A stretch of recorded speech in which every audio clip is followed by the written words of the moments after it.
What's up, everybody? Welcome back to the show. My name is Josh Forti. Today, we have a special guest on, someone who fascinates me, right? We've been in each other's network for, I don't know, a while now. Met here and there, but I never really sat down and just got to know each other. And so I'm really excited to dive into his story. He won one of the Alex Hormozi affiliate competitions or something like that. But what fascinates me, I think, most about him and what he does is like he does a lot of affiliate stuff, right? And like building lists and audiences. And whenever somebody has that skill set and is like dealing with large volumes of people, obviously with my background being, Instagram and social media and stuff, they oftentimes have a very unique perspective on life and on people and psychology and all that. So I'm very excited to dive into that, to hear more of his story. Please help me welcome to the show, Mr. Jonathan. It's Montoya, right? Yeah, Jonathan Montoya. Josh, dude, thank you so much for having me on, man. I'm a huge fan of the podcast, so I'm excited to dive in and just talk about everything. So yeah, whatever it is, right? Okay, so bro, like I feel like we could go into a million different things. Yeah. What is your magic, right? Like if I were to be like 30 seconds, you get to like tell everybody, like you get to just brag here, bro. Like you get to brag, like I'm the best at this, right? Like what's the 30-second like? This is who you are. This is your magic. This is what you do. Go. Yeah. I mean, I think I would say being able to get people hyped up for something, not only like my affiliates, but my buyers, right? Whatever it is, like you said, Alex Hormozi, I was able to show up number 5 on the leaderboards for his $100 million leads book. So I think I have a way to get people excited for something, whether it's an affiliate product or a product I'm launching. That's like my secret sauce. Like after doing this for a few years now, like I would say 4 years, that's like, I'm looking back at it, I'm like, okay, getting people really excited, whether it's email, social media, YouTube, being able to like know exactly what my audience wants and getting them to take action. That would be like the simplest way to put it. And we can go a million different ways with that. Yeah, okay. So like give me some numbers though, because like bro, if I have no idea who you are, like I happen to know you do affiliate stuff, right? But like yes, I actually, from a psychology standpoint, I love that answer, right? But this is like a brag highlight reel, like, bro, like how? Give me some cool numbers, like how big's your list, or how much affiliate revenue have you generated? Like, what have you done? Like, give me like what's you like? I'm gonna pay you money. I'm gonna learn from you. Like, what's your magic, bro? Yeah. Okay. So I've generated an email list of over 600,000 emails. Crazy. Yeah. And I've been able to, the cool thing is I've been able to do that mostly with organic, but also I've also been able to get affiliates to promote my programs, my courses, my software. So we run a network of over 30,000 affiliates, and obviously they bring leads and customers to my programs. And that's part of how I've been able to, grow my email list. So that's a big part of what I do. Now, as far as what I teach, right, there's 2 different aspects to it. I teach affiliates how to become, or how to get out of their 9-to-5 jobs, how to be really good affiliate marketers. But I also help, business owners create a really cool affiliate program where they can get their affiliates excited to promote their program. So 2 different sides of the story. But yeah, my biggest thing is I can build really large email lists, like 600,000, bro. 600,000 with all my companies, all my programs. And that's growing every day, man. That's what are the logistics behind, dude? How do you manage 600,000 emails? Like, do you just like have them all on one email list and you just like hit send? Yeah, kind of. Really? Yeah, in a way. I mean, I have several different like autoresponders now, but essentially what I'll do is I'll segment, like, hey, this person bought this program. Okay, well, if they're not buying my main core program, then I'll have them buy another affiliate program. If they don't buy that one, then I'll segment it out. So I really like, I'm able to promote multiple different products with my list. So you do have it segmented though. I do. Absolutely. Yeah. I don't just send like 600,000 emails. No, but I could, right? Okay. But that's not the smart way to do it. Okay. I have so many questions on this. I do want to get into story, but one final question before we dive, like kind of give some context to this. So what's your favorite platform for email? Like, is it Active Campaign? Is it High Level? Is it Mail? Like, what is it? So I started by using GetResponse. I continue to use GetResponse today. Interestingly enough, I now use High Level because I actually have my own software built Yeah, on High because they have a Level. great affiliate. Yeah, so yeah, because Yeah. they use like the mail gun and it Yeah. works really, really well. But I've gotten really good open rates, man. Like, so for example, I sent an email to 100,000 people the other day, right? And we got like 45% open rate, sending to 100,000 people. That's And I'm able to do nuts. that. I'm able to do that consistently. And there's a formula to that, and we can go into that. But I think that would be like something I would want to brag about. It's like, okay, I have this big list, but Yeah. they're also opening my emails and they're taking action, right? So that's another thing. Okay. How old are you? 32. 32. Okay. And where do you live? Yeah. I live in Albuquerque, New Mexico. I quit my job 4 years ago as an engineer. Okay, so let's go there, right? Let's back up here for a second because I know you through I think the ClickFunnels world, right? Like that's probably where we got connected, right? So I know you from there, and like that's what I've just known about you is like you do affiliate stuff. Obviously, you have a 600,000 person email list, and you won the Hermosi contest and all that. That's awesome, right? And those are all really exciting things. But like, I'm sure you get asked about that stuff a lot, especially on interviews and stuff. Let's back up. What like who are you? Like, where do you come from? What's your story of how you kind of got into this, and why do you love affiliate marketing so much? Yeah, I love that question, man. I mean, so when I first started, just life, right? I've always wanted to be an entrepreneur.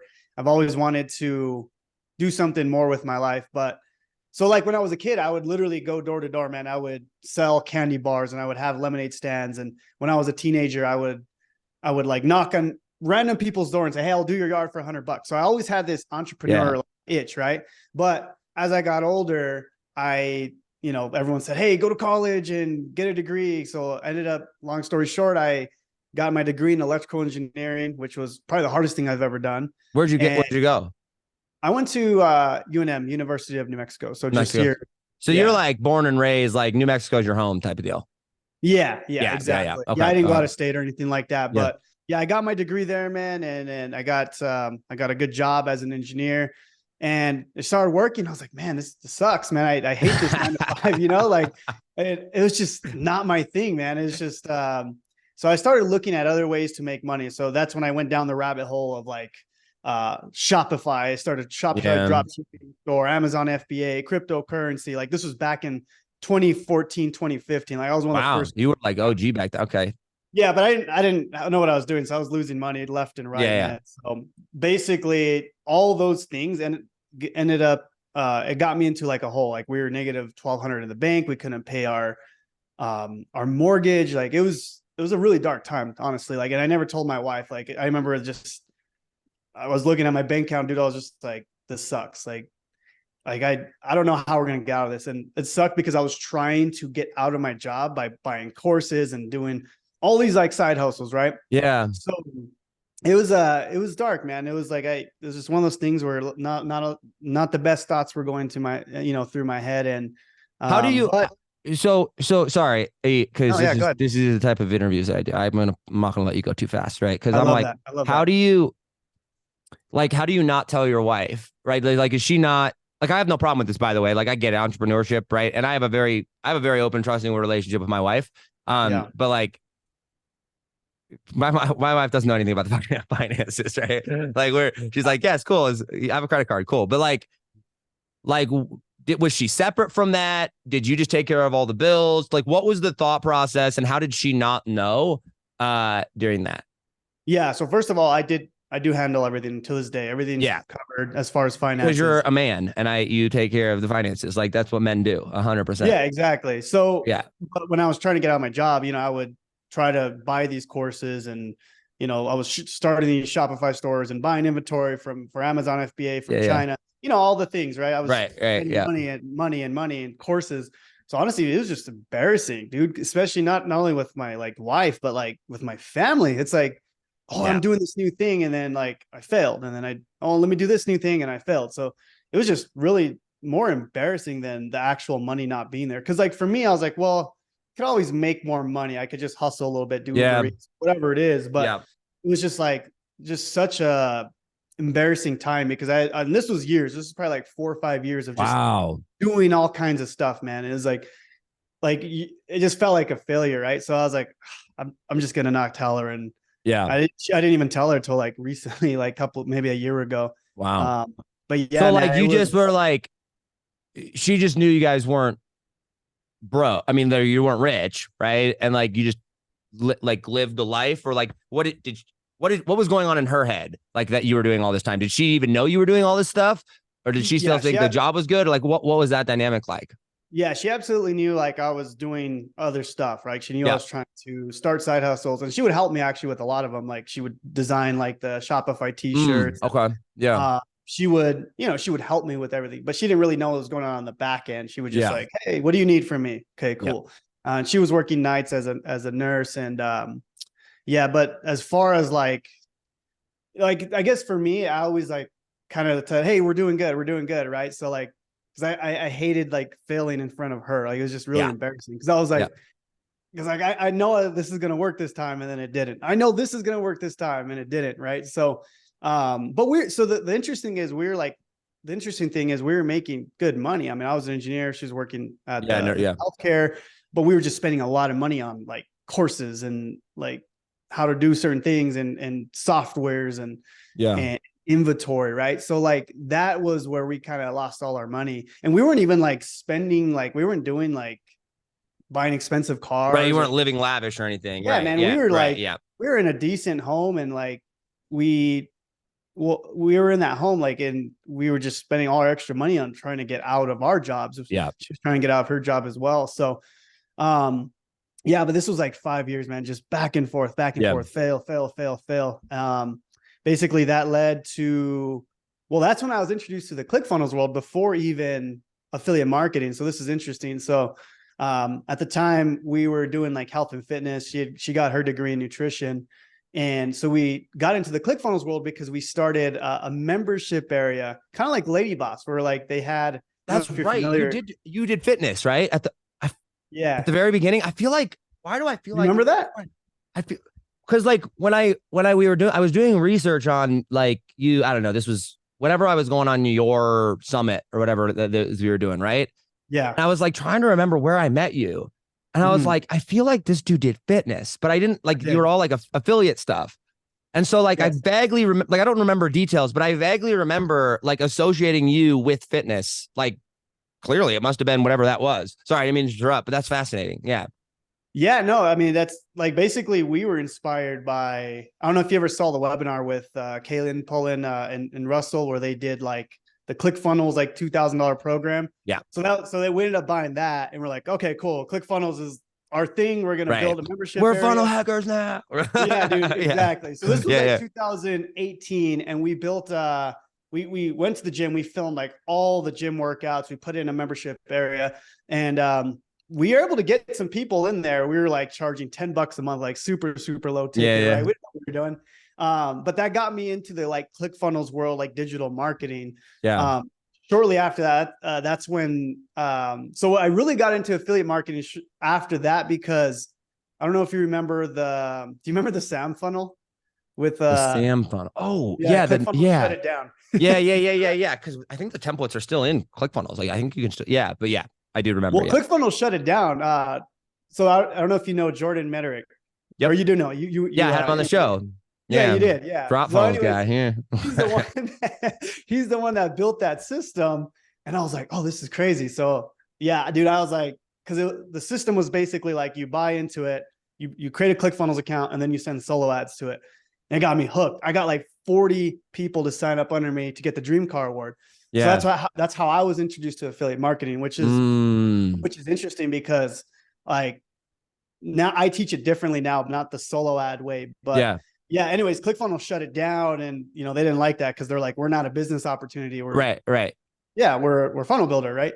So anyways, they shut that down. Whatever happened with Jordan with that, I don't know, but that got me like hooked, bro. I was like, no, That like introduced you to that's affiliate marketing. that was it. That was the first part of, yeah, exactly. I was like, this is cool. Okay, but now how do I do affiliate marketing? So then that's when I went down the rabbit hole of like, okay, now I really got to learn affiliate marketing, not just like a system that's doing it all for you. So yeah, that's kind of how I was introduced, man, with the SAM funnel. And that actually made me a lot of money. It still makes me money today, because Oh, the affiliates. people, yeah, they continue to pay their their monthly trials or their monthly subscription. So yeah, man, that's kind of the introduction to the affiliate space. That's crazy. Yeah. Okay. So like when you're in that, how long do you think from the time you started trying, like, I loved your quote. I started working and I was like, man, this sucks. I'm like, yeah, that's pretty much it. Right. So like Yeah. from the time you have that to the time you like figure out affiliate marketing stuff where you're like, whoa, this is actually working. Like how long was that, do you think? So when I started just doing random side hustle stuff, Yeah. Like how long were you doing like random side hustle stuff? yeah, Until the time you actually got it working with the Sam funnel or whatever, right? Like how long did you try and yeah, fail? Was it like 2 years, 4 years, 5 years? How long was that? yeah. So basically, I got my job in 2014. So like literally that same year, I hated my job. So Yeah. from 2014 to about 2020, I quit my job in March of 2020, literally 2 weeks before the pandemic. So That's yeah, it was wild. yeah, about 6 years. 6 years. Okay. Yeah. So one of the questions I always like to ask people, because like Mhm. whenever people ask me this question, I like look at them like they're crazy because I'm like, what? Mhm. But why didn't you quit?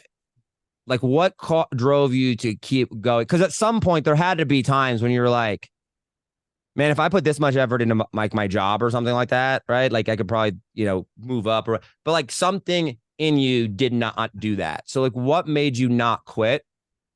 Or what was the thought process behind that made you keep going for 6 years? Yeah, no, it's such a good question, man. I think it goes back like to how I think it was interesting because when I first was started doing sports and I started, and I don't like to talk about this because it's kind of embarrassing, but like when I was in high school, Welcome. here we go. Yeah. You got me, bro. But basically I was kind of a loser, like in middle school, high school, right? So I was the guy that like, I didn't really have any friends. I would play sports, but I wasn't very good. Um, this is, I've never said this story, but I'm gonna say it now. But one time, bro, I was playing football. Then I got hurt that year, and they did the whole award ceremony, right? They're calling everyone's name, and they call, I was next, and they forgot me, bro. They literally forgot like to call my name to come, Dude, get my award for what? playing football that year. It was the most embarrassing time in my entire life. Or like, and then the coach was like, "Oh, there's one more there." And then he's like, "Who's that?" I was like, "Oh my gosh!" And everyone was laughing, of course. And I was just like, I didn't even want to go up. I still went up, but Yeah. but yeah, dude, that was just like that started building up as like I'm not good enough. I'm a loser. I fail at everything, and Yeah. I think that just kind of built up as I was starting my businesses or like all those side hustles. I'm like, okay, I can't like fail again. Like I can't. Like I need to show them that I'm not a loser, right? And I don't know. In my head, I didn't maybe say that, but I was Yeah. like, I No. think Yeah. I always kind of went back to that, if that makes sense. Yeah. So um, and then on top of that, of course, was honestly, I just hated my job so much. And I was like, I Yeah. need to get out of this. I need to be able to find a way to achieve financial freedom. So one, I could spend time with my daughter, with my son, with my wife. Because I was only getting 2 weeks like of vacation and it sucked, right? And I was just like, I was sick and tired of it. And not only that, right? I'm really involved with my church. I want to be able to Yeah. give more money and grow God's kingdom. So there was just a bunch of factors that played into it, but a lot of it came from like what happened in high school and like, Yeah. so it's Yeah, dude. interesting that it happened that way. Yeah, dude. I relate to that a lot. Mhm. And like it's always interesting because I mean, Hermosi and whatever he talks about, like the traits of successful people that they did. It was like one of them was superiority complex, and like we feel Yeah. like we're better, but then at the same time, like we also feel like crippling self doubt Not of good like we're enough. not enough, right? Like Mhm. but like I feel like a lot of us have been driven by pain, and Yeah. like when people ask me the question because they're like, "How'd you figure this out?" Right? I'm like, I literally locked myself in a bedroom Mhm. and worked for 4 years, right? Like Yeah. from the time I woke up to the time I went to bed. And people are like, in the marketing world, people like to exaggerate stuff. I'm like, no, you don't understand. There was no, Mhm. like, I'm like, I didn't go to movies. I didn't hang out with friends. I didn't hang out with Yeah. family. Like, I literally would go to church on Sundays. I would Mhm. go to Walmart afterwards to go get groceries and I would work. that is it. I would, you know what I'm saying? Like for 4 straight years of locking myself in this bedroom, making $500 a week at my job. Right. And like on lunch break, I'm working. And like, when people are like, well, how did you do that? Like, why didn't you quit? And I'm like, what do you mean? Like there was no other option. Yeah. You know what I mean? Like, I'm like, if I had gone another decade, I still would be doing the exact same thing, trying to figure this out. Because I'm like, when I ask people the question, because I'm at a point now where, you know, you as well, you get it, right? You've done well enough financially to where like money's not an issue, right? And you can drive whatever car you want and you live in a nice house and, you know, people notice. And like when they'll ask me, you know, questions about it, I'm like, you just don't want it very bad. Right. Yeah. I'm like, how long have you tried to change your life? How long have you tried to get a different job? How long have you tried? And it's like, oh, well, I've tried one thing or 2 things and I've tried for 3 months. And I'm like, congratulations. I did it for 4 years. Right. And I tried like 700 different things. And it's just like, when they're like, oh, why didn't you quit? I'm like, because there was no other path. Right. Like there was no other option except to go figure that out, because no matter how bad it sucked to keep failing, it sucked far less than staying exactly where it was that I was at. Right. And I feel like that same drive was with you. Right. It's just like, I just don't want to go back to that feeling. Yeah. And then on top of that, it was just like, what really drove me was just like, man, I don't want to live a mediocre lifestyle, right? I mean, Myron Golden talks about all the time, right? Like we were made for more. Yeah. And one of the crazy things, man, was like this dude in the office would come in every single day. His name was Fred. He would literally like say a number like 565 days, 500 and whatever. Every day was a number. And I was like, dude, like, what are you talking about? Like, why do you keep saying these numbers? Right.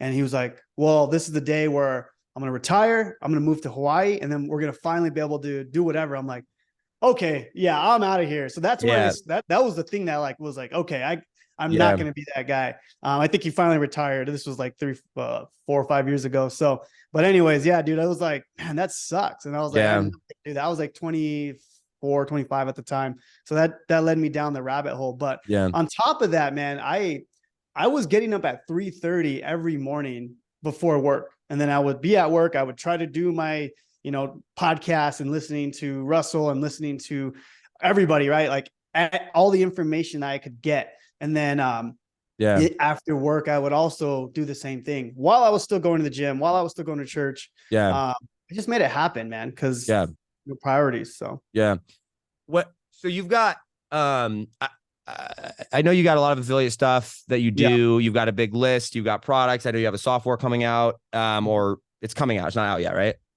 Not quite. Yeah. Not quite. Okay. I do want to get into I have questions about affiliate stuff I think are fascinating. But before we go there, I want to understand how your brain works and what kind of like drives you, if you will, because like one of the things that I learned about myself, I think I conceptually might have known it before this, but really like at the beginning and towards the end of last year, beginning of this year is when I actually like knew this about myself. And like said it out loud and could look myself in the mirror and tell myself this. Right. But I was actually do you know Brad Gibb? Yeah. Of course. He was at FHL this year, right? Yeah. He spoke there. So Brad and I are like very, very good friends, right? He's one of my best friends and he's so smart. It's ridiculous. Like he is the smartest, like just pure intellectual when it comes to like money and finance and wealth or whatever, right? That I've ever met. And I'm at his house. He's got this like huge 12,000 square foot house with like a tunnel underneath the ground to like his 2,500 square foot guest house and like a rock climbing wall in the basement. It's insane, right? That's cool. But like I'm sitting there and I'm asking him because I'm, you know, he's got 3 different businesses. He's got 6 kids. He's obviously very religious and stuff. And I have a tremendous amount of respect. But when I looked into the future and because we were talking about the future and I was trying to figure out like where I was going and what was next, I just remember looking at him and being like, Brad, I don't want to build a business. I hate business. I don't understand why people like businesses. Like they seem like it's systems and processes and people. And I'm like, I don't, that doesn't excite me. Right. Yeah. Like, I'm like, I do it as a means to an ends. And like, I like entrepreneurship, but I realized, and I don't want to go too much into mine because I want to hear yours, but like, I realized that there was things in life that excited me. and that business and structurally the concept of entrepreneurship or business ownership was basically the structure that made those things work and allowed for those things to happen. But that in of itself was not the thing that excited me. It was these other things, right? And so when I designed my life out for this year and like where we're going, ironically, we've made a bunch this year and like I've done way less. And it's like, oh, it's clarity, right? But like, what drives you? Like, what gets you excited? Because you seem to have reached this point where like, okay, you're not balling, like you're not Alex Hormozy, you're not Russell, right? When it comes to money and fine, but like you can pay your bills, like you got like you got money coming in, like you're good, right? Like that, and so like now, at least for me, like when that happened, I basically reached this point where I'm like, oh, I could literally not work for 6 months, and like I could literally live my lifestyle just fine. And maybe I should like think of what I actually want to do with my life, right? So like what drives you, what excites you, what brings you that like that purpose and that meaning inside of what you do on a daily basis? Yeah, it's so good, man. I mean, I think the biggest thing is which is weird because it kind of goes back to what happened in high school. It's like I don't know, this sounds weird, but I like the recognition. I like being recognized, but also being able to help people, right? It's like if I can help people at a massive scale, like that brings the fulfillment, right? But at the same time, it's like, okay, I've been able to do this really cool thing, right? I've been able to quit my job, but how can I help others do it, right? Not only with a course or with the software, but like at a high level, at a high skill, right? And if I can do that, I'm going to be able to make more money to be able to do the things we want to do, right? My wife and I talk about, like, we were watching a Mr. Beast video the other day, or yesterday actually, and he built like 100 wells in Africa, right? So those are the things that kind of been driving us. We've been giving more and more money to these charities and into our church.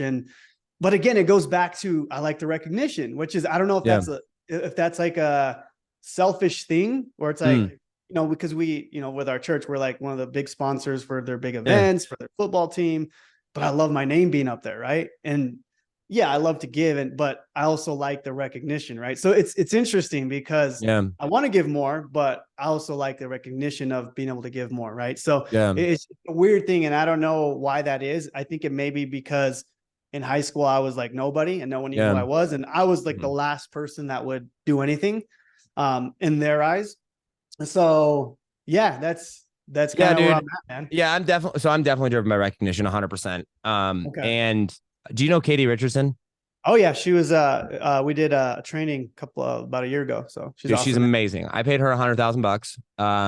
A real 100,000, right? She was my mindset coach. And I would say more accurately like an identity coach, like helping me understand who I was, right? And I am driven.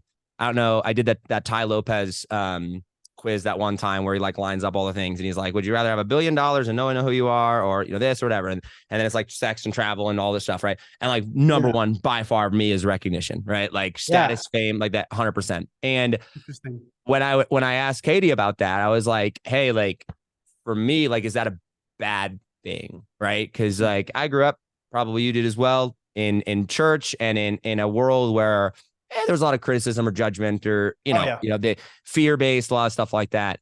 And Katie said something to the effect of, and we talked about this multiple times. She said, Josh, if by you being recognized more, like more people see Christ, then that's a good thing.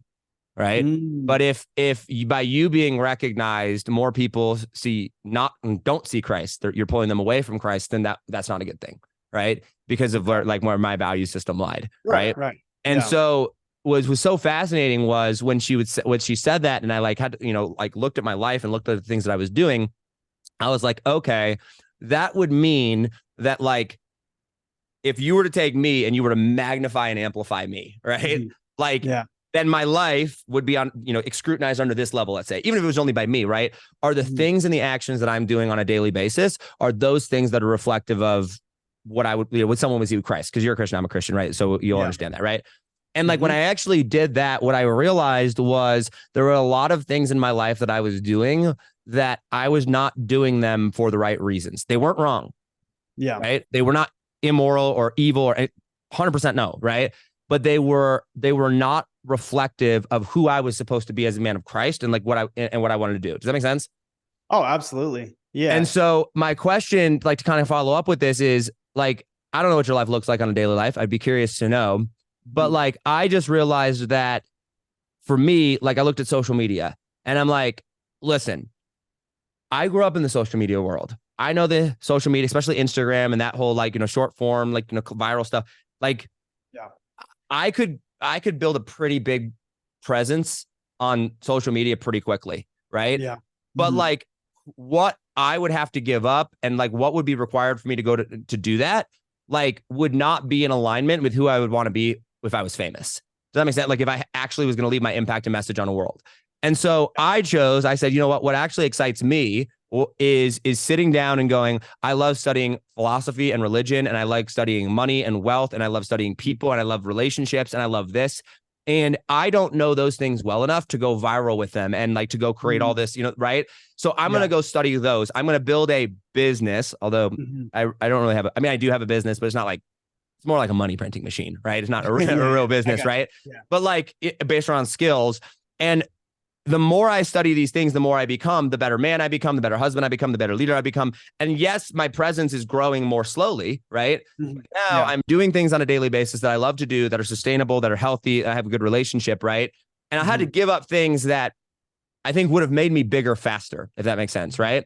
So, Yeah. like, Yeah. what are those things for you? Obviously, you're very, very good at affiliate marketing, which is just a fascinating skill. I can't wait to talk to you a little bit more about that. But like, what are the things that that drive you and excite you in life that are like, do you love studying systems? Do you love studying psychology? Do you love building businesses? Do you love just building relationships with people? What are those things in life that drive you and that you just want to be the best at outside of just the money element?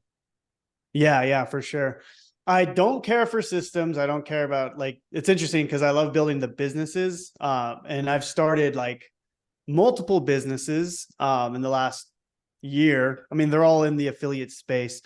But I think the biggest thing that drives me is like, okay, how can we learn or how can I learn how to spread my message virally so I can get that more recognition, so I can amplify my message, right? Because again, you know, I love the recognition. So if I can figure out, okay, if I can run an ad or if I can get an influencer to post my message, right? Even if I have to Yeah. pay them, that's going to amplify my message. So that's kind of really what I've been trying to figure out, right? Yeah, that's going to bring me more leads, it's going to bring me more sales, but at the end of the day, it's like more people are going to see my face, they're going to see Yeah. my ads, right? So it's weird, and I don't know why I don't know, I don't feel wrong for that, but it's also like, huh, Yeah.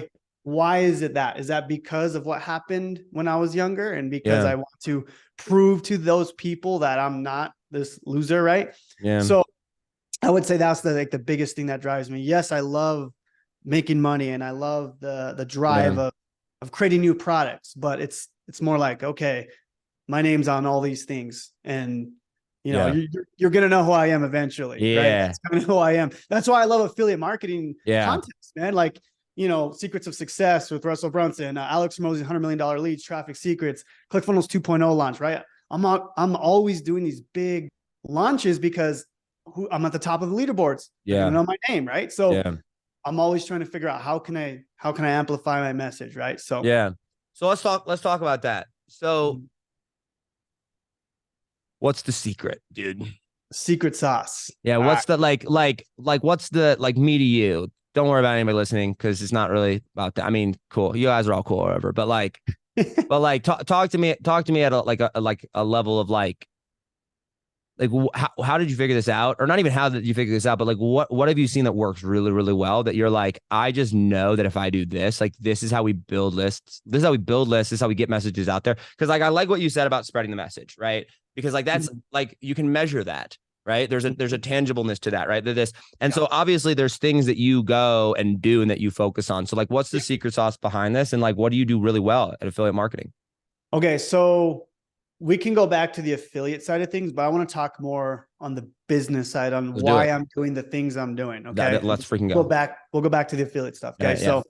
So when I first started affiliate marketing, it was pretty simple. All you do is create an ad or create a video, get people to an opt-in page, Yeah. you build your list. Okay.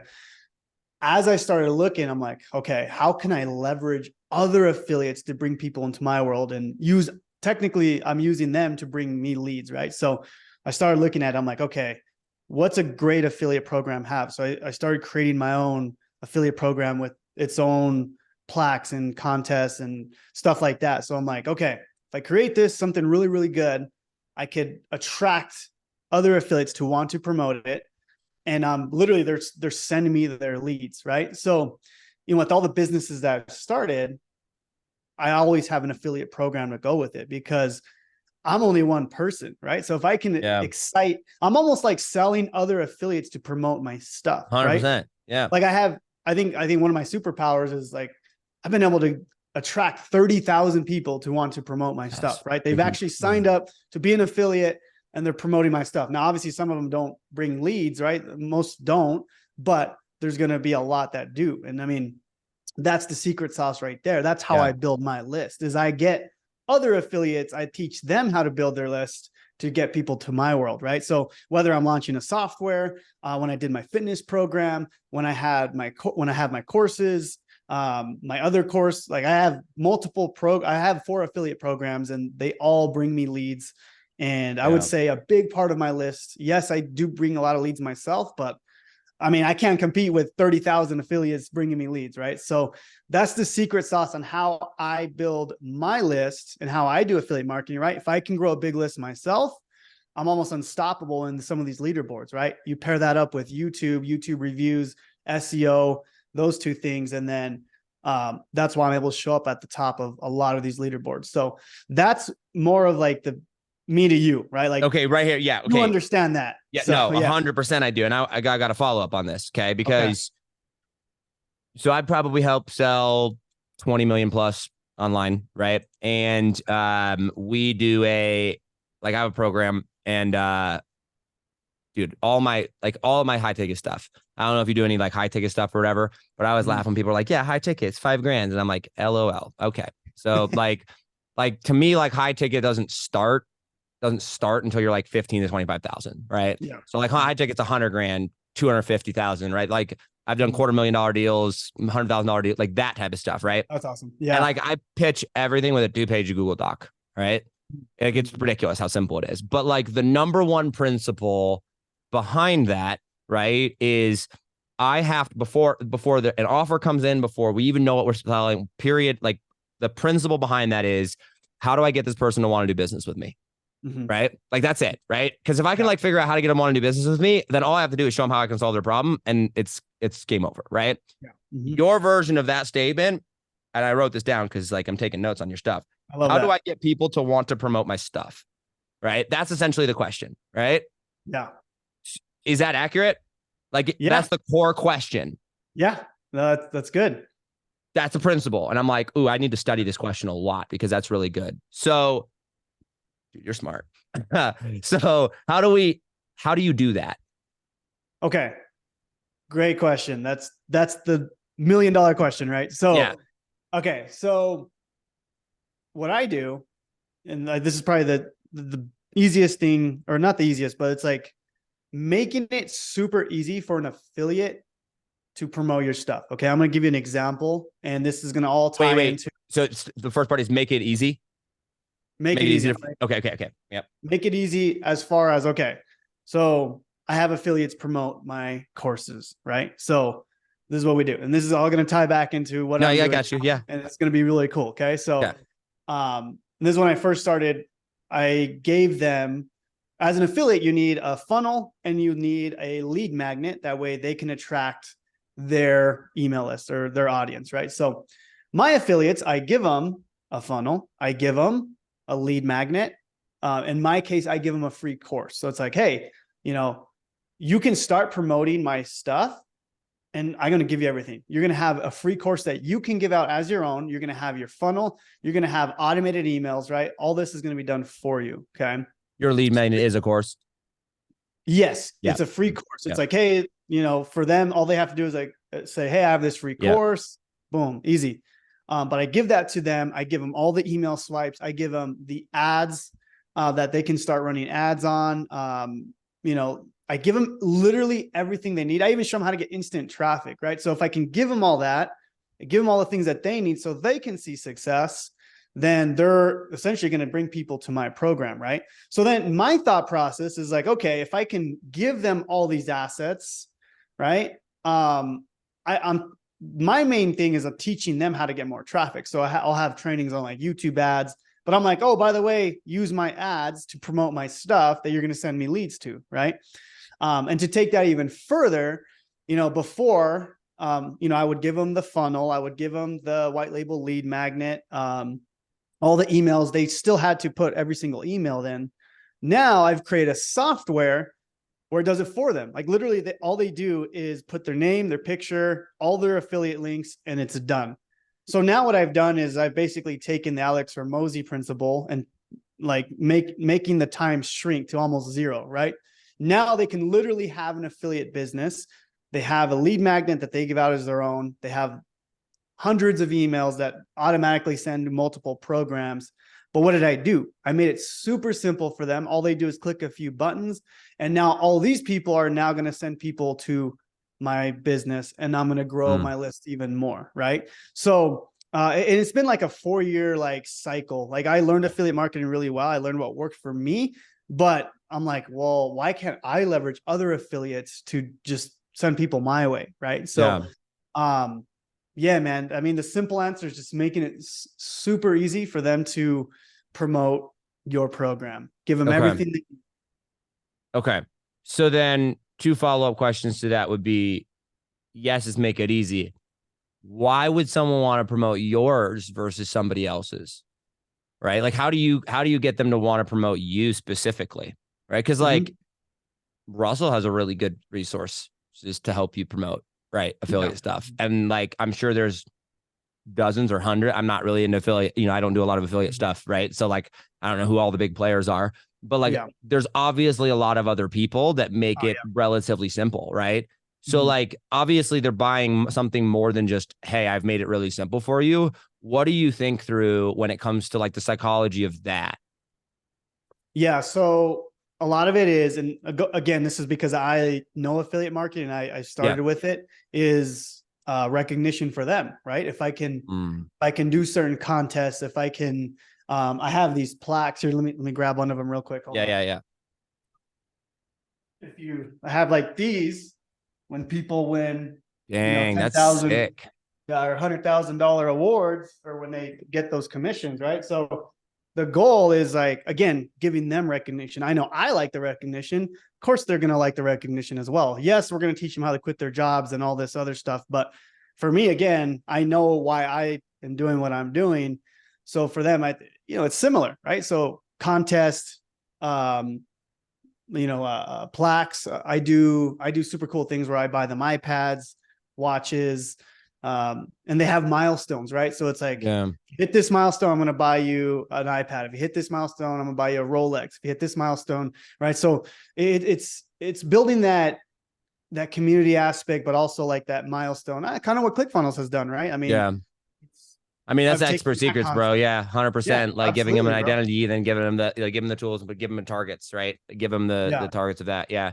And just make it super easy for them. That's it. And as far as like, why would they promote me over anyone else? I mean, that's just, I think, me being vulnerable with who I am and my story and what I believe in. And, affiliates would attract to me and want to promote me over some random ClickBank product that's just no one knows who it is. And why would they want to promote some random product when they can connect with me, a family man, Christian, if they align with those values, right? Not saying they do, but I get it. Does help. That definitely the face always helps, man. Like the whole identity piece of like having a leader, right? Like that. I mean, that you'll beat a ClickBank offer any day because of it's just you. There's a face to it, right? Yeah, absolutely. But it's interesting. You said, dude,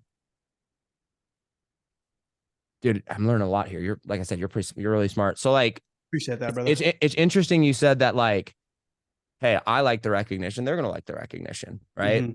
And what's fascinating to me is that as soon as you said that, I was like, oh, dang. And I thought about my best clients and I thought about the people that, cause like on average, what would you say? Like, what's your main product? How much is it? Well, my main core product is $2,000. That's like the main thing I try to get people to. Yeah. So $2,000, right? So like mine is like 25,000. Right. Right. So it's a very, like, we're talking to a very different avatar, Oh, right? Like, absolutely. Yeah. and we're selling a very different thing. Mhm. We are both selling an identity, but it's interesting. Russell says it all the time. It's like attracts like, you attract who you are, right? Mhm. And what's so fascinating is any of the offers that I've ever sold, how I buy things is, dude, I do not buy courses. I do not buy masterminds. I don't buy, Mhm. like, I could give two craps. All I Mhm. buy, I just buy access, right? Mhm. Like, that's all Yeah. I want is I want relationships, right? Like, I want to know Russell. Like, I joined Russell's mastermind, inner Mhm. circle, paid him 50 Inner grand or circle. whatever. Yeah. Why? Because I'm like, I just want access to the people. I just want the relationships. Russell, we just were out there last week and Russell came up to me. He's like, dude, are you getting value? You're like, I see you out in the hallways and you're like, not even in the sessions. And I'm like, bro, I'm getting so Good much value. impersonation. Right. That's a good impersonation. Right. But it's him. Right. I'm like, dude, Yeah. I didn't pay you $50,000 to come learn from you. Yeah. Like, I'm going to learn from you. Don't get me wrong. But I pay $50,000 because this is, I just want access to the relationships. Right. Oh, yeah. 100%. And any time where I've sold a program or an offer where I have tried to go and remove that component where I'm like, there isn't access to me so much, or like there's not that status feeling of relationships, it has not Yeah. done well. But any Mm. single time when I've added that in there, it's crazy because like 90% of the other stuff that I delivered, nobody even cares about. They just want that and they're happy. And as soon Yeah. as you said that, I'm like, recognition for me by far the most important. But it is the shift. I think where you and I differ, at least now, I think I will come back around to it because I used to be a lot like just volume of people, is Mm. I want recognition from specific people, Mm. right? Like it used to be, I was like, I'll take it from anyone. Like, I just want millions of followers, whatever, right? But now Mhm. the more chaotic the world gets and the more I look at society, I'm like, this shit's crazy, bro. Right. Like, Mhm. Jesus, Yeah. come back. Right. Like, you know what Yeah. I'm saying? For But I'm sure. like, but then there's those people where I'm like, I want recognition from you. I want a relationship with you. Right. And it's Mhm. fascinating that when you say that, of like, you're giving them recognition because that's what you desire. And when you give them recognition, like, you're attracting those types of people so that you understand them so well without even trying. That's Mhm. fascinating. Yeah, I always say, I was you. I was literally trying to leave my job, and I know what you're going through. And it's easy for me to kind of put myself back in that shoe. And it's like, hey, it's like, this is what I was going through. But going back to what you were saying, it's what's is interesting. I've kind of been kind of shifting to that too. Is like, because when I go to these events, I'm like, I'll see these like still people that I like fanboy around, right? It's like, oh, I want them to know who I am, right? Even if we don't do business or whatever, right?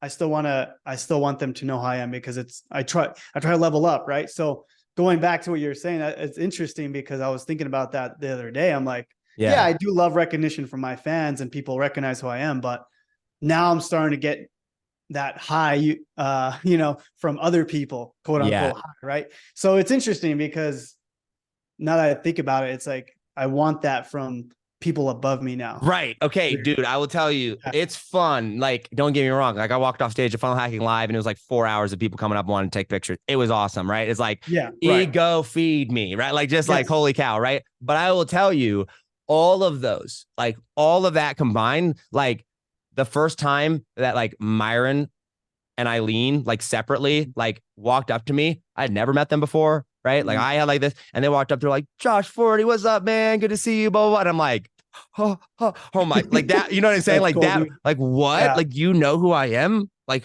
because like those people were just idols, not idols, but Right. you know what I mean? Like, you just No, looked up I to them. They were 100%. so untouchable, right? And then Right. it's like when all of a sudden those people are like your friends. Like, the reason I wanted, and like, I'll get vulnerable here too, because you get it. It's like, am I not enough? Right? Am I like, I'm a loser? I'm a this, right? For me, it was like, I was never in the cool kids club, right? Mhm. Growing up, like, just never Yeah. was, right? Like, was like always the one that was left out, wasn't invited, that, right? And Mhm. so for me, getting followers was this thing of like, okay, you don't think I'm cool? Well, look at all these people that follow me, right? And now it's like, if I have like one or two people that are like super credible and legit are up here and like we're friends, like, that's Mhm. just as much authority as all this. I don't need all those people. I just need you and you, because now I can walk into anybody and I can be, you know what I'm saying? And it's like this Oh, whole status 100%. thing. And it's fascinating how that works. Yeah. Which is super interesting, bro, that you bring that up, because like, I don't know if you knew, but the top 10 affiliates that were for Alex Hormozi's launch, you got to do a one-on-one consulting call. Yeah, dude. So like, for me, just posting pictures about me with Hormozi, I was like, okay, I'm gonna win this contest, right? Right. So Just for that.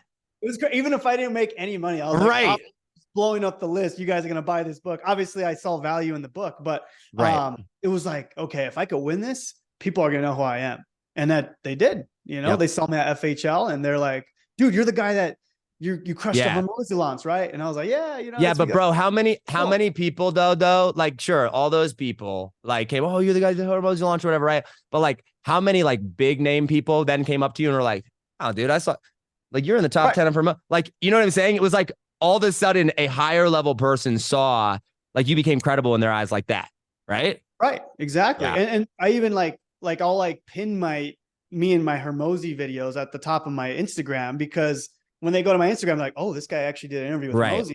He might be legit, right? If you have no idea who I am, that's that instant credibility. So I'm like, for me in my head, I'm like, okay, I got to win that, right? When Russell invited me for the ClickFunnels 2.0 launch, got a picture with Russell, right? I'm like, this is so cool, right? So it's so interesting, man. I feel like no one has ever kind of like told me that, or like, I didn't really realize that now that you brought it out of me, which is, I guess I always thought it was kind of a selfish thing, but I love how you put it, like, okay, it depends on how you your values. So well, and so the other thing that drove it further, and it's funny because this will go into my next question to you here, is when I look into the future, I'm like, I just want those people to be my friends. Yeah. Right. Like, I'm like, that success. I don't even care what it looks like. Right. I'm just like, I want Brunson to be my friend. I want Myron to be my friend, and Eileen and Allison Prince, and Brandon Kalen Poulin and Brad Gibb and Tony Robbins and like whatever, right? And so like when I look at that, and I was like, okay, those people, like, friends hang out with friends and they invite friends over, and they have these relationships with people, right? Like, what drove me to that, like, yes, selfishly, I was like, I want to feel like I'm enough and I'm cool, and but I'm like, that like they get to do that. And like, there's got to be a way that they just get to do that. That's just normal. So how do I just do that? Right. Like, how do I just be that person? Right. And so for me, like, when I going back to this whole conversation, I'm like, I don't really want to build a business. Right. Like, for me, I just went and I was like, how do I create something where I get to be at that level? And like, those people are just my network. And in studying relationships, because I actually did a whole podcast on this, I like broke down the 3 parts of like super high level relationships, right? Like super high profile like that. And it's like, number 1, you have to connect on values somewhere, right? Yeah. Like, you got to have some shared value at some level. And the more, the deeper it can go. But the second one is it has to be mutually beneficial, right? And so when I look at Russell's life, or I look at Eileen's, or I look at Tony Robbins, or I look at Tom Brady's, right? He's one on my list. Joe Rogan, right? Like, when I start to look at those people, the question that I go to ask myself is, okay, how can I make their life better? Right. And then my whole purpose of my podcast, of my network, of my business, of whatever, everything is designed not around like a mass volume of people. If it requires that, great. But rather, like, I just want those people to be my friends, because I know if I'm around, like, I've never asked Russell for anything, never asked him for anything. I've never sold him anything. I've made more money off of just being friends with Russell Brunson, even though I've never asked him for anything, just by being around him. Same thing with Brad Gibb, right? More investment opportunities than, right? So when I look into the future, I go, how do I build something that allows me to just make their life better, right? Does that make sense? Yeah, no, absolutely. Because you're building something that they can get value off of, right? Maybe on your podcast, right? Because then you're going to be able to bring them more recognition. Okay. What's crazy is like, this is how Think Different Theory got so big. Was it actually had nothing to do with I learned this. Russell was like the one that, like, where it clicked. I want to turn this conversation back to you, because I have some more questions, but I'll real quick on this. Yeah. Russell did not come on Russell has to come on my podcast, dude, 3 times. I never once asked Russell to come on. Like, he came on and it was like, yo, and I was like, we should do in Boise. And that's why we did Boise with Atlas Shrugged. And then again with Outwitting the Devil. And the 4-part series, that was so cool, by the way. Right. But why? It had nothing to do with how big I was, actually. When I asked him why, it was like, dude, I wanted to talk about Atlas Shrugged, and every other podcast in my world is people wanting me to come talk about marketing. You gave me a place where I could geek out about my stuff. Right. And because I had this place where my value to him actually had nothing to do with exposure. Dude, he streamed it to his whole audience. He put it out to all of his people, right? The value that was provided to him, how his life became better, was I gave him a place to geek out and nerd out about the things that he loved talking about, where no one else was doing that, right? And Yeah. so that's Good. what I'm thinking about with it. You know what I mean? And Uh-huh. so the question like kind of transitioning to here is like, you got this vision, right? Like you're building this software and this is obviously going to come into this and you know, you want to get your message out to the world. What does that look like? Like when you're going, you know, a year or 5 years or 10 years into the future, what does your vision look like? What are you building? That's a great question. I've thought about that and I don't know. Mm. All I know is I want to have a really big presence in this space, right? I want people to know me as you know, some expert that they can look up to, and I could be recognized way more than I am now. I don't What's know. this space? Well, just the digital marketing space. Okay, okay, yeah, okay. Yep. Yeah, because I mean, like people know who I am, but I'm still, you know, there's still a lot of people that don't, right? Right. So it Yeah, goes yeah. back to recognition. So as far as like what type of business am I going to build, what type, I have no idea, man. And Mm. that's interesting because, you know, I want to do, you know, I feel like I've made a lot of money, but I still feel like I haven't. Going back to like, you don't feel like you're enough. It's the worst thing, bro. Like it Bro, the sucks. more money you make, the more poor you are. You're like, what the frick? Holy crap. Well, yeah, because then you go to these masterminds and it's like, oh, this guy just did all this, and not like the envy, but it's just like, oh man, I feel broke now, you know. Right.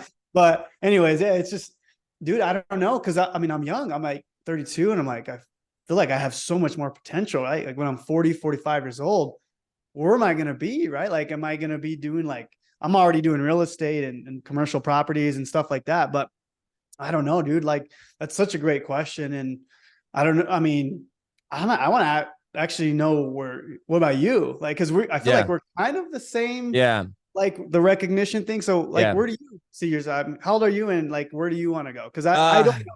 I don't know. And that's a great question.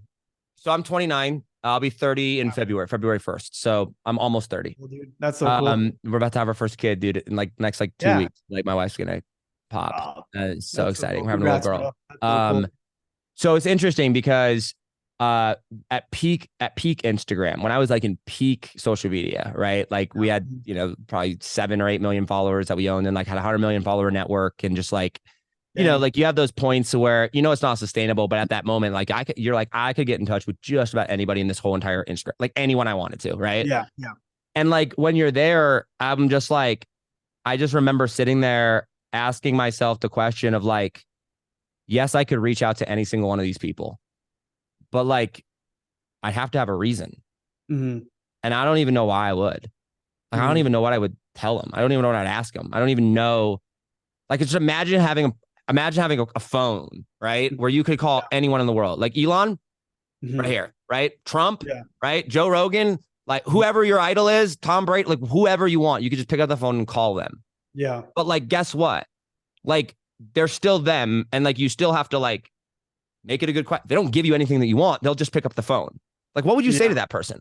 Like, what would you say to Joe Rogan or Tom Brady or to like make them be friends with you or operate? And I just remember sitting there and I was like, I have no idea what I would do. Like, I don't have anything of value to give them that they couldn't already buy or do. Right. Right. Right. And so when I had that realization, and that's part of, you know, kind of what led me to Katie too, and like going through this whole thing, like I realized for me, I said, okay, I don't have like some people are blessed with knowing exactly what they want to do in life.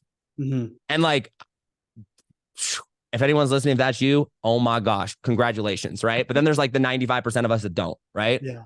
And like, I just realized, I'm like, wait a second. Okay. I don't have that one mission or that one thing. I know what I want to do for me. Right. I know what I want to give my family. Right. Like, I know that I want to be rich to take care of this, but I'm not going to be like, yo, Tom Brady, help me like get my wife a Range Rover. You know what I'm saying? Like, you know, Yeah. And so when I actually took a step back and looked at it, I realized that going back to the whole powerful relationships thing, like there has to be a mutual benefit. And that if I could become a problem solver for someone, right? Like if I could actually genuinely solve someone's problems, then I could get in front of anyone. Like I could help anyone do anything. But in order for me to go and get in front, like to actually see what someone's problems were, like a Joe Rogan or a Tom Brady or a, you know, an Elon or like whatever, like I actually have to get around them. Right. I'd actually have to be in their network. I'd have to actually sit down and get to know them. That's part of the reason I love the show. Yeah. And so when I realized that like my message, like I rededicated my life to Christ at the end of last year, like for real, like you are like, Jesus is the king of the universe. Like, he is my God. I follow him to the ends of the earth. Like, he's the king, right? And like, you got my whole life. Yeah. And like, then I looked at my business and I'm like, I don't even know. Like, am I supposed to build my business? Am I supposed to do this? Yeah. And so I realized, like, when I look into the future, where I'm going is I want to build a network of very high profile people and like very successful people. And I want to get around them. I want to like literally live in their world, to understand, to think like them or whatever. And I want to create a place where I can solve problems for them. And I know that like my job as an entrepreneur is to like, or as a man, is to like bring a light for Christ, like be who Christ has called me to be, right? And operate. And I think there's not enough people that are operating at super high levels and like hanging out with like very, very high profile and influential people. They're just good, godly Christian men, like people that are just like, they love their wife and they break the values that they break. They themselves are valuable because of who they are, right? And that's great, but you also have to solve problems, right? So when I look 5-10 years into the future, my list does not include what business am I going to build or like what am I going to sell. My list includes a list of people that I want to go and have relationships with. And my goal is to figure out how I can solve problems and make their life better, right? So like Elon Musk is definitely on that list. Joe Rogan is definitely on that list. Tom Brady is definitely on that list, right? Tony Robbins on that list. Russell was on that list, still is, right? I mean, I'm even friends with him.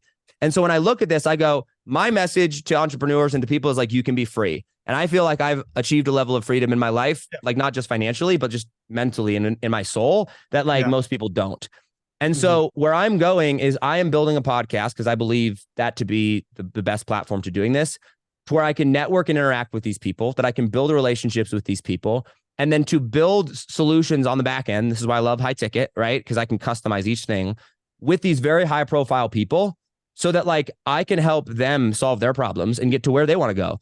And by doing that, like, dude, imagine like your friends. Like imagine in 10 years from now, you woke up and like your friend group, the people that you're talking to on a daily basis are like Patrick Bet-David and Rogan and Elon Musk. Like those are just your contact list, right? Do you know how much good you could do in the world? Like, do you know how much influence you would have? Like, do you know how much you would learn? Do you know how much opportunity and wealth and like abundant, like, you know how much you could create and visualize? And like, I believe at some point along the way, I'll find my message. I'll find that thing.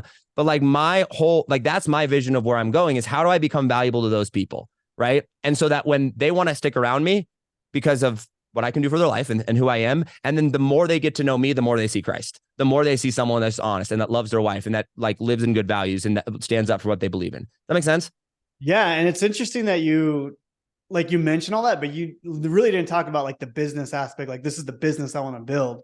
And that's kind of where I'm at, man. It's like, yeah, I love what I do and I love the businesses I'm building, but I have no idea what that's going to look like in 5-10 years. All I know is I want to be able to make so much money that I can give and do the things that I want to do for God and his kingdom. Like that's the ultimate goal is that's all our ultimate goal. Right. So another thing that my pastor said that was really interesting was, the gifts that you have. Right. So for me, I don't have a gift of, going on mission trips and doing all that. But I think I have a gift of making lots of money in the next 5-10 years, like way more than I'm doing right now, that I can fund those types of things. Right. I watched Sound of Freedom the other day, right. With the human trafficking. Yeah. Broke my heart. Right. I have kids. It's like, oh man, what can I do? Like I can do a little bit right now. We gave some money, but not nearly enough to make big change. Right. So I just love how you mentioned that. Cause like for me, it's like, I don't look at a certain type of business. It's like, I think I'll be able to make money because I've been given that gift. Yeah. And I'll be able to use that that's what I want to do, I guess is right. And so like that business model, like my message to the world, if you will, is you can be free. Right. And I say that because I didn't find real freedom until I found freedom in Christ. It's a whole different tangent, but like, my business model is how do I solve problems for rich people? Right? Like that was a Hormozy tweet, changed my whole life. I printed it off. I hung it on my wall. It was solve the problems of the wealthy and they will make you one of them. Right. And I was like, okay, how do I do that? And when I thought, like, when I think through that model, I go, dude, I'm sure did you grow up poor, like, or like in a lack mindset around money? I didn't grow up poor. We had okay amount. It was more like when we got married with my wife, we were Yeah, really, maybe that yeah. wasn't the right word, but like lack of money. Like money was just fixed over. It was time, It right? wasn't Like, abundant. Yeah. Like it yeah, it was was just like, scarce, yes, exactly. dude. Like once I started learning how money moved, right? And Yeah. I'm like, dude, money does not move like this. It's not like this, right? It's like it's easier to make $1 million in a single day than it probably is to make $1 million in a year, honestly, Oh, right? yeah. Because Mhm. like it's just you start to understand how those things move, and I'm like, one deal or one solution for a billionaire, right? Or like, one that is worth tens of millions of dollars. Like you get a little cut of that. And now like you have that person that you are in your network. And now you get to operate and think of that level. And to me, it's all about like leveling up thinking, right? And so you Yeah. start to go and do that. And you're the same way, right? You get around these people, you start thinking differently. It opens your mind, all this stuff. And so when I just look into the future, I go, I just thought that there were two ways to make money in the world. Like growing up, I was like, A, you have a job, or B, you own a business. That Hmm. was it. There was no other path, right? It was like that. And now you get into the world of money, and I'm like, oh, there's like a gazillion ways to make money, and business just happens to be one of them. And Yeah. kind of, and so I think that for me, it's all about how I can operate. And I love philosophy. I love God. I love debating people when it comes to like religion. I'm studying Islam right now. Oh, Big, interesting. yeah, super interesting, right? Dan Henry is Muslim, and so is his wife. I don't know if you knew that or Really? not. Yeah, like I'm sure he might listen to this or whatever, but like I thought it was BS at first. Like I literally thought it was just like no, dude, like Huh. practicing, pray, like in prayer, Friday prayers, praying 5 times a day, like the whole 9 yards. His wife covers, right? Like all that. And so I've been going back and forth with them and studying, their version of Jesus and Islam and all that. And then, Christianity. And obviously, I have a lot of Mormon friends and all that. Right. Mhm. And so like, I'm like, how do you go? How do you go and like allow yourself to study and have time to do all that?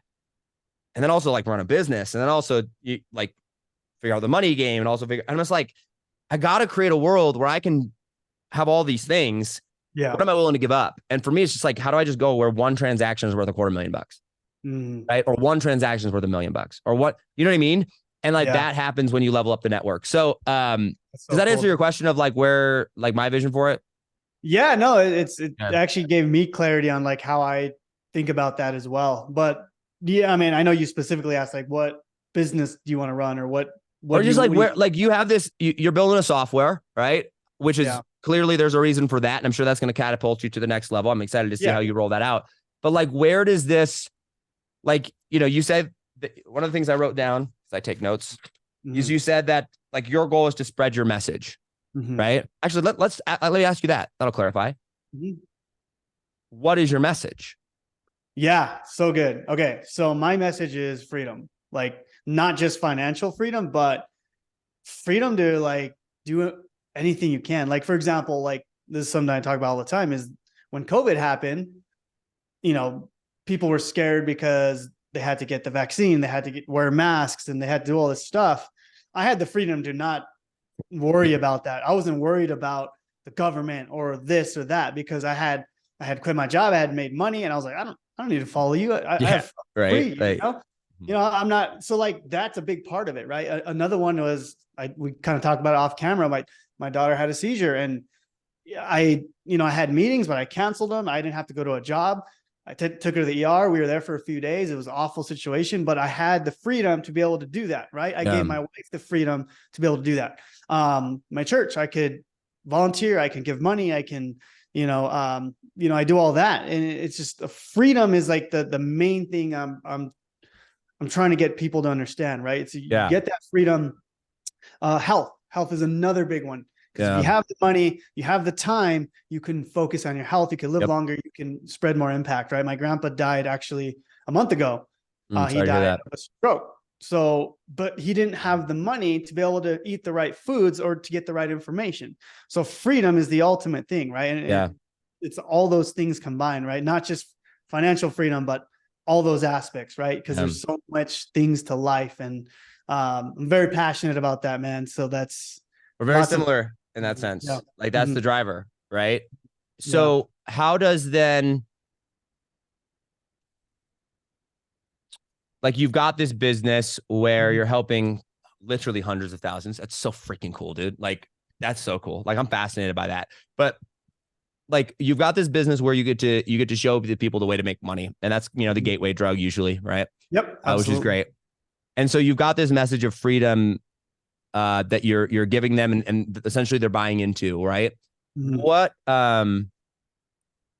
maybe the better question is like what's your biggest hurdle right now? Like if this were a magic wand, right? And I'm like, and you're like, my biggest hurdle right now is X when it comes to spreading that message of freedom to people.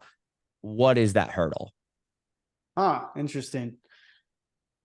I mean, I think we've done a pretty good job, but the obviously we're not where we want to be. I would say the biggest thing is figuring out, I mean, this is more tactical, I guess, but we've done everything organic. So figuring out how we can use ads to really amplify that message in a way that goes viral, right? So I look at Andrew Tate and like he was able to, he leveraged his affiliates, his network, and they're the ones that spread his message. So Yeah.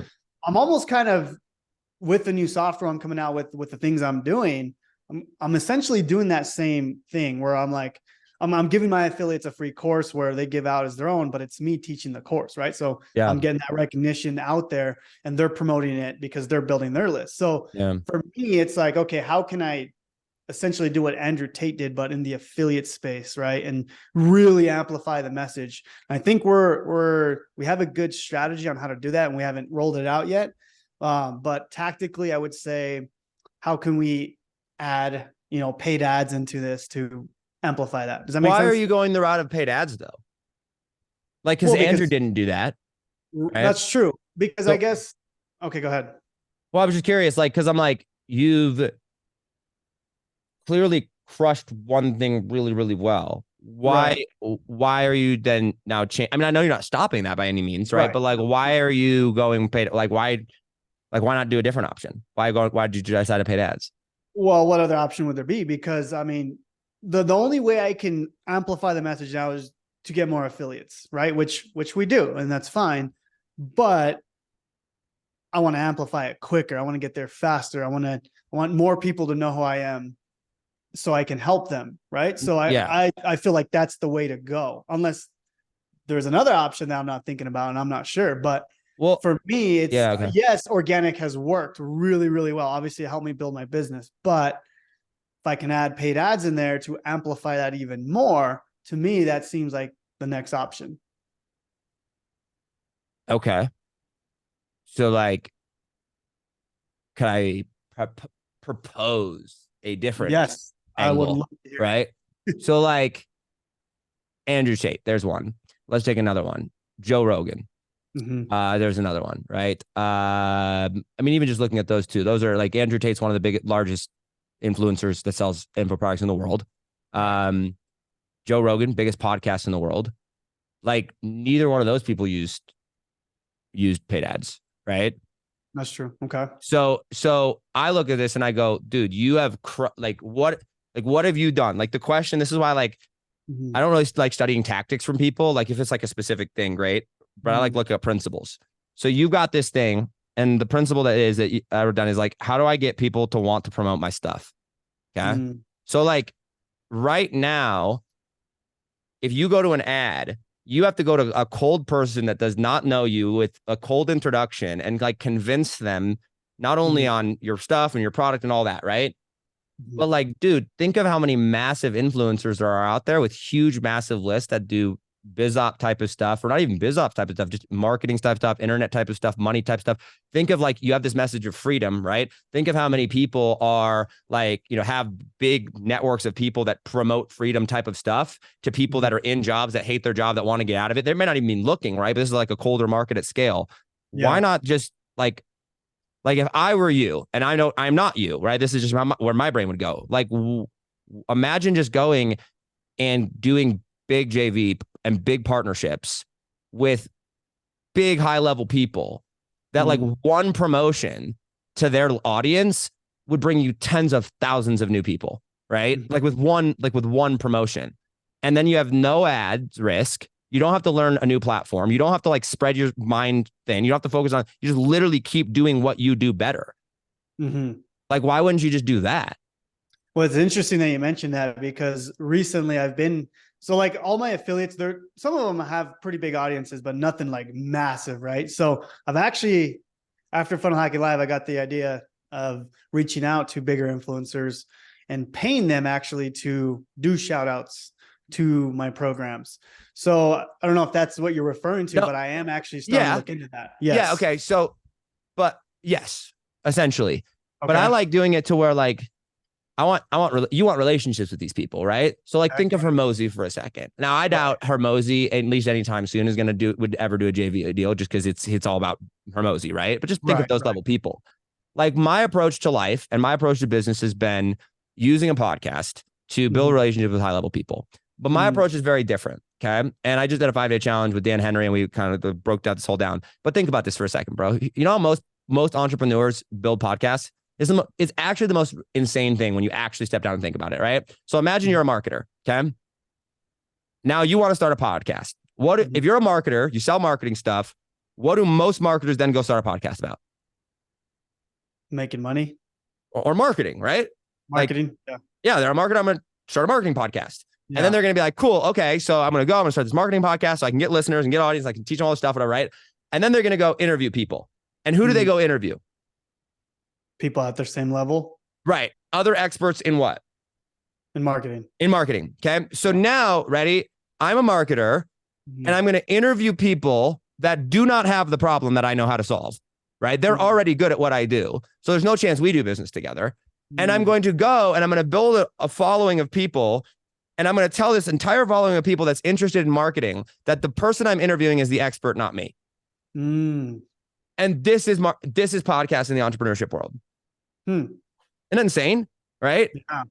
So like I was like, well, I sell marketing. This is how Think Different Theory got born, right? Yeah. And I Mhm. was like, why don't I definitely not do a podcast about marketing? I'm like, Mhm. who's my customer? I'm like, well, entrepreneurs. So I'm like, Mhm. why not instead of focusing on the listener, which is Mhm. like great, like they'll listen, like cool, whatever. But Yeah. what if Yeah. I just created a place where my ideal client or ideal person I want to do business with wanted to come and hang out and talk? Mhm. And then I'm like, yo, you ever done psychedelics? What do you think of Trump? Right? Like, Yeah. what's your Yeah. religious views? What are your political views? And I would talk about these crazy things. And then, like, 3 days later, I'm selling them $15,000 and $100,000 marketing packages. Has Mhm. nothing to do with it. Right. Yeah. So, like, think about you. Like, just rattle off. Who are some big names? Give me like 3 big names, like, that are in your space that, like, are big name, like JVs that if you did a JV with them, like, would blow you up. Hmm. I would say, I mean, Graham Stephan. Graham That Stephan. would That's a be great one. huge. Who else? Yeah. Graham Stephan. I would say Ryan Pineda Yep. Oh, would he's be. good. Yeah. I'm thinking real estate because it's like a bridge to Yeah. our stuff. So another real estate, Pace Morby, Pace Morby. Boom. Okay. which was interesting because I was above him in the Hermosi, but a little Yeah, brag dude, I there. met the guy that runs his company at Inner Circle. We're gonna have him on the show. He's Oh, real cool. yeah, he's really smart. Oh, Okay, yeah. so you got these 3 people. Okay. Like, bro, people come to those people all the time and are like, "Yo, teach us, come on my podcast, teach about real estate, or come on my podcast, talk about money," right? But like, what if Yeah. you Yeah. created a podcast that was like super? I don't know. I'm just making something up on the spot, like freedom oriented, right? And it was like something about like a freedom and impact, and that's lame because like a lot of people are doing that. But like, you got an angle, right, where like it wasn't just an educational one, but it was like where you just sat down and could have a long form conversation with them. And Yeah. then Yeah. like you, instead of running ads, you figured out like what Pace's biggest problem was and Graham's biggest problem was and Ryan's problem was. And you basically showed them how like if you guys did a JV together, it would make perfect sense. And now like you get, dude, Pace Morby's list got to be insane, right? Like who was the other guy? Yeah, Ryan. These guys' list got to be insane. Right. Right. You do that, all of a sudden you do that. And like, yeah, if they do paid ads, whatever, cool, use their team to do paid ads. But like, why wouldn't you just go after the bigger dogs and go bigger and bigger and bigger and not have to deal? I mean, I'm just throwing this out there. I mean, you might have No, a this reason. is good, man. Does This that is make so sense? good. Because I'm Oh, just like, then you don't have to go learn something you're not good at. Yeah. That's so good, dude. Yeah. I mean, I've really been thinking about it. Like, and it's funny because after FHL, I was actually like, okay, I should start reaching out. And what's interesting, I actually did start a podcast called Freedom Amplified, which I'm focused more on YouTube. That's my focus. I haven't Yeah. focused on that, but just seeing what other people are doing, especially like you, Ryan Pineda, like they don't talk about the actual thing. They'll talk about other stuff. And Right. it's just a cool place to hang out. People can listen. And I've noticed that. I've seen that's how you guys grow. And it's interesting because I've seen you grow in the last 2-3 years. And you've been like, that's what you've done. Bro, it's all network. And it's like, do we even Yeah. got sued by Apple and shut down? Right. Yeah, I remember. That's crazy. But people are like, they're like, well, my listeners, don't your listeners want to learn about marketing? I'm like, no, your listeners want to be you. Like, dude, your listeners want to be free. That's right. Yeah. Yeah. And like that, you said that they want recognition. And then they see the guy that they're following. Oh my gosh, dude. He gets to interview Graham. He gets to interview Ryan. He gets to interview Pace. What? Like, that's freedom. That's recognition. And now, like, they're going to follow not because of the topic of conversation. They're going to follow just because, like, you're cool and you get to have these cool, dope conversations. I don't know. Yeah. I'm just curious. Like, yeah, I don't know. It might be something to consider. Yeah, no, I mean, I've done similar things to that where I go live on people's Instagram. No one like super massive, but that definitely brings in a lot more people. But I think for me, it's just, and I don't know how you, I guess, get access to some of these super high level people. Maybe it's masterminds, and I am in a mastermind, but I think it's cool that you're able to get access to a lot of these people. Bro, you mean to tell me you can't get access to high level people? I think for me, maybe it's going back to like, I feel like I'm not good enough. Maybe that's what it is. And I don't even reach out. I think that's probably. Have you ever even tried? No. So, I guess I feel like, and I have a lot of people have reached out to me. I mean, no one like massive, but, so I guess, no, I haven't. Bro, you're smart. Yeah. Thank you. Yeah. Like you don't need, like, if you sat down and thought about this for like 2 hours, you'd figure out the most ingenious way to ask these people. Like, you got street cred like crazy, bro.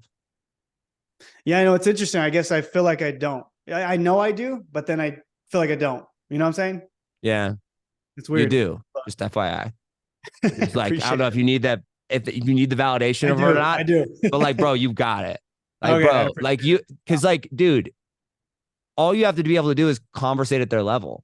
Yeah. Right? Oh yeah. For sure. And you can be like, oh yeah, 600,000 person email list. You know what I mean? Like, and everyone's like, oh, okay, like level, or like, oh, I was top 5 or whatever it was, 8, whatever, the top 10 of Hormozy's launch and top 3 of this, and all of a sudden they're like, okay, like you've got, you know what I'm saying? And then the cool thing about a podcast, I don't want to make this all about this. You should definitely have a podcast. If you ever want to jam out or like nerd out about that, let me know. I'll help you design it. But like, dude, think about it. If I did this with Eileen Wilder, you know Eileen? Yeah. Oh yeah. Okay, so we're at Inner Circle, and I was like, Eileen, who's like your celebrity crush? Like, who's the person? Like, you're like, if I could be friends with that person and hang out with them, like that's goals. And she's like, Jennifer Lawrence, right? And I'm like, okay, so Jennifer Lawrence, super A-list celebrity type of stuff. If you walked up to Jennifer Lawrence right now and you were like, hey, do you want to like hang out or have a conversation or be friends? What would she say? Like, she'd be like, who the frick are you? Right? Like, no, I don't want to be friends. You know what I mean? Like, Eileen, like, you probably make close as much money as, I mean, Eileen's balling, right? But I'm like, you're a nobody. Because you're asking them to say yes to you. But I'm like, if you have a show, Eileen, now imagine this. Like, what do you know about Jennifer Lawrence? Now imagine I don't remember what she said. It was like, she's very passionate about empowering like women in business and like that. I'm like, that's some stuff she doesn't get asked about a whole bunch. Now imagine you had a podcast that was all about empowering women in business and aligning with her values and stuff. And you reached out to her and her publicist or like whatever, right? And was like, hey, I love the fact that you're so passionate about women in business and blah, blah, blah. I see all you're doing here. Da, da, da. I have this show with, thousands of women that listen to this or whatever, blah, blah, blah. I would love to amplify your message and take this and put it in front of these people, whatever it is you want, blah, blah, blah, blah, blah. Like, would you come on the show and we can just chat? Right? Like, now, if she says yes to that, not only does it amplify her own message, right? Like what she wants, but what is she saying yes to? She wants that more recognition but she's saying yes to the podcast, not you. Right. That's true. So like, you could be a nobody. Bro, I'm a farm kid that grew up on a farm with the nearest neighbor half mile away. I barely graduated high school and I was homeschooled, right? Like, people don't say yes to me. They say yes to the podcast. People don't need to say yes to Jonathan. They just need to say yes to whatever you're inviting them to. right? Mm. And like, I feel like for you, bro, with your knowledge, like you're smart, dude. Like you're talking numbers. Like you can compete at these people's level, right? Mhm. You create a Yeah. place where those people want to come talk, like hang out. They don't have to say yes to you. They just got to say yes to the podcast. Yeah, for sure. Yeah, Yeah. I mean, it's interesting because I kind of I started that process and I have a podcast, one episode, but you know, I guess the reason I did it was because I was like, okay, I'm going to start this podcast and restream it to YouTube, but I didn't have it. I guess I didn't have it structured the right way, but I mean, you're really getting me to think about things for sure, man. It's good. All right. So Yeah. back to that the question of like the vision thing. Like it sounds like what you said was your big hurdle right now, or the big thing is like you just need to get in front of more people, right? Yeah. Yeah. So you get in front of more people. I'm gonna press you one more time on this just because I'm curious, and you might not know, and that's fine. But I'm gonna press it one more time. Okay. Like, what does the future look like then? Like you can maybe about you get more people. At what point do you go, all right, bro, I made it? I mean, that'll Mhm. never happen, but like you go, okay, I've made it. I gotta Yeah. figure out what's next. Like where are you trying to get to now before you take your foot off the gas and go, okay, I actually need to think about life. Yeah, that's good. I think for me is okay. Let's start with the simple stuff. I buy my parents' house, retire my wife's parents, buy them a house. That would be cool. I think I can't do that right now, Yeah. right? So that would be cool. And then the next thing would be like, okay, cool. Now I can really make a difference in the world, right? Like things I believe in, right? Um, Growing God's kingdom and in a way that really makes a difference, like Mr. Beast style type thing, but like Christian, right? So I'm not saying he's bad or anything, but what I'm saying is like more of the Christian Oh, I get it. values, right? So that would be like the next thing. What can I do? Can I build like these these places that get people off the streets, off drug addiction, and put them in this place where they can know God and stuff like that, right? Those are the visions that I have, right? It's like if I can have the money to be able to do that, that's where I'm like, okay, this is where we want to go. Like my wife and I, both our vision is be able to help more people and give as much as we can. So that's it, man. I mean, I think that's the ultimate, like we made it because we technically have everything we need. We have our dream house. We just bought our vehicles. What you We have drive? a lot of land. I drive an AT4 diesel, which I love, and then I just bought Nice. my wife a Telluride 2024, so she loves that. Really? Is Yeah, that yeah. cool? Oh, dude, it's super cool. They She like, loves it. yeah, yeah, See, because especially we go snowboarding a lot, and yeah. we're always going to Colorado, and you know, Bro, next perfect. time you're out here, hit me up. We gotta go. Are you in Denver? Bro, I'm in Denver, yeah. Okay. I go to what do you call it? Pagosa. No, no, not Pagosa. Purgatory. Is that a Purgatory? couple hours? That's a Durango. Oh, I know what Durango is. All right, Is all that a right. couple out like 3 or 4 hours from you? I don't Yeah, know. probably somewhere in there. But if you ever are out here, or I mean, I'll come down there. But we could also go to like Vale or Breck or like I've never been to Vail. Aspen. Bro, those are some sick places up there. You Breckenridge is snowboard or awesome. Vale, yeah, so like Vale and Aspen, dude. Those are like no place. That's the thing, like no place on I'll earth. let you Like, know. We're gonna be going a lot this year. all right, So all right, all right. Colorado's the spot, brother. Okay. You snowboard, right? Or I ski? ski. Yeah, I ski. Okay, And okay. I don't really ski. Like I do. I ski growing up. We went skiing last thing. I'm not like a really big skier or snowboarder, but like I like hanging out with people, right? Yeah, I got And so like I can do it, right? And it's always a good time. We got the Jeep out here where we have it all lifted and tricked out. that's And so we go cool. off-roading and snowmobiling and stuff. So Well, you're uh, gonna have a new kid, so you're gonna be busy, man. yeah, I know this year is gonna be crazy, but we'll make it work. We'll Yeah, make it work. Okay, dude. but yeah, that's the vision, man. That's where we made it. Okay. Do you have a few more minutes? I know we had scheduled this. I'm good. Yeah. I'm good. Okay. I'm Okay. having fun, man. All right. Because I have a follow up question to that kind of ties in. I think this will bring it all together. Yeah. Because like, what's that saying? Like the more you know, or the more I learn, the less I know. Right. Mm. And it's so fascinating to me that I'm like, I feel like I'm pretty dumb. Right. Like and I kind of embrace that fact because I'm Mm. like, if I if I think I'm smart, then I try to overcomplicate things. Like if I think I'm smart, then I think I have to sound smart, right? Yeah. But if I just think I'm dumb, then I can like dumb things down and make them really dumb, right? And then I can ask like dumb questions, and those are usually the ones. And I think Yeah. one of the smartest things that I've done as a pretty dumb person that like for whatever reason I was able to figure out pretty early on in life is surrounding myself with the right people. Mm.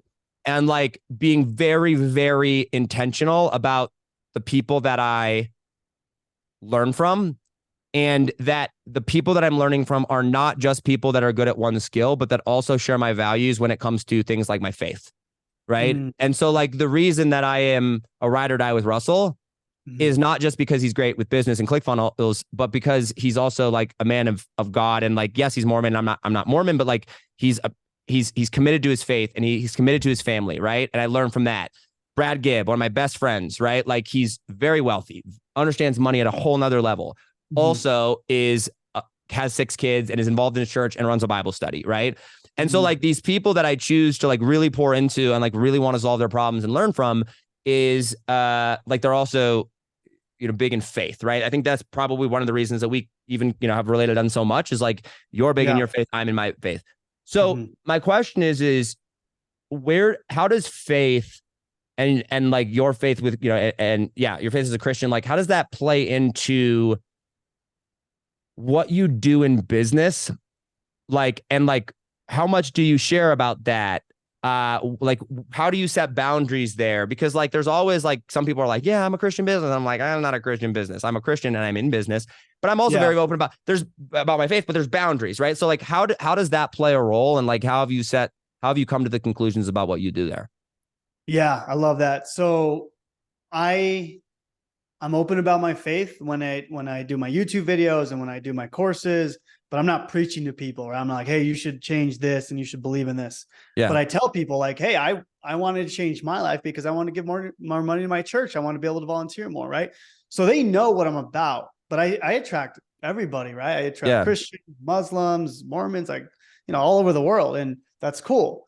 So technically I don't have a Christian business, but they know what I'm about. They know, and I'm not like, at the end of the day, that's my number one thing. Business is like third or fourth, right? I think it's like church or God's number one, and then family, and then my fitness, or not my fitness, but my health, and then my business. Like those are my priorities, right? God is always number one. Everything is always God, right? And if I can let people know that this is who I am and they're attracted to me, cool. If they're not, then that's cool, right? I'm okay with that. But my big thing is like being a light, right? God wants us to be a light. And if I could, and it's cool because I've had people be like, dude, how do you still practice your faith while you're doing your business and making money? Has it changed? I'm like, no, like these are my principles and I'm not going to, you know, way away from that. Right. So I think it's cool because I can make a difference without preaching, right? Yeah. People just know the lifestyle. I live it, I breathe it, and that's who I am. And, you know, and hopefully I can change people's lives that way as well, even without trying, if that makes sense. So, So as like you're a Christian, you're a follower of Christ, right? Like you believe in the Bible. Like what does it mean? Like, what does that mean to you? Like, what does that look like for you to like follow Christ? Because like I know a little vulnerable thing of like I grew up in a Christian church and, you know, whatever, right? Like I know the Bible and, you know, went to Sunday school and did all the things, right? And then I was out, right? I left and I was like, you know, I was like, God, I never rejected him. I was never like, you don't exist. But I was like, listen, God, I'm going to go figure out this money thing. I'm going to go get rich and I'm going to come back when I'm ready. Right. Because like, clearly you didn't provide there. So let me go figure this out. Right.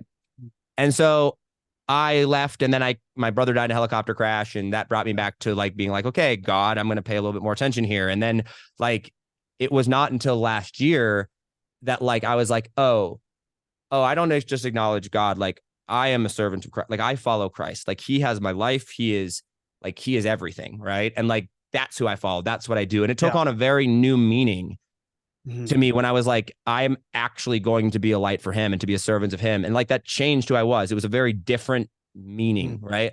Yeah, so like, what does that mean to you? Like, what does that look like for you in your life? Like, not even tell anybody else, just for you. I'm just curious, just as another Christian too. Like, what does that look like in your life of like being a follower of Christ? Yeah. So, I mean, for me, and this is how I define a Christian, right? Because everyone believes in God, right? Especially in America. So for me, a true Christian, a true follower of God, you serve at your church, like you volunteer, you serve, right? You're a servant. You go to church regularly. You tithe at least your 10%, and God always comes first before anything else. Like those are like my principles, right? Everything else is like, it's in the Bible, but like those are my true principles. If you're not tithing, you're not serving, you're not attending regularly, to me, it's just that, I mean, that's clearly what the Bible says. Like you need to be doing these.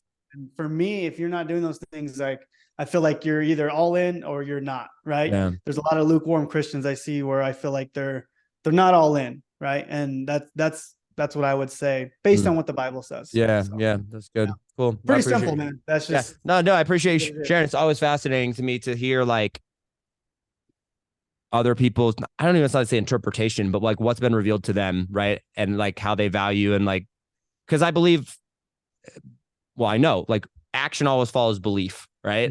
Because like, and you say you believe, so that action must follow. So what actions are those types? And you list those out. So those are always just fascinating. So dude, I really, really appreciate you coming on, and like kind of sharing what you are good at. If we do a follow-up one, we'll have to do like we'll have to nerd out about the actual nitty-gritty of affiliate marketing. Yeah, for sure. One of the things that I'm doing with the show is we're gonna go a little bit broader when it comes to just who we interview in general. Like not just business, not just entrepreneurship, we're gonna go broader, but I want to go deeper with the people that we do interview. So like less overall people, but like having repeat people on to where we can like really nerd out about the stuff. Right. And so like having kind of like a foundation of like belief systems and story. And like that's why we didn't like really nerd out about a bunch. Right. But then get to like bring people back on and be like, cool. Like last time we talked, like, this is where you were going. This is what was happening.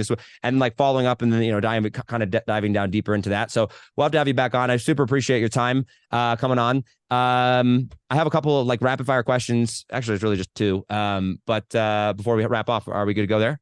Yeah, let's do it. Okay, cool.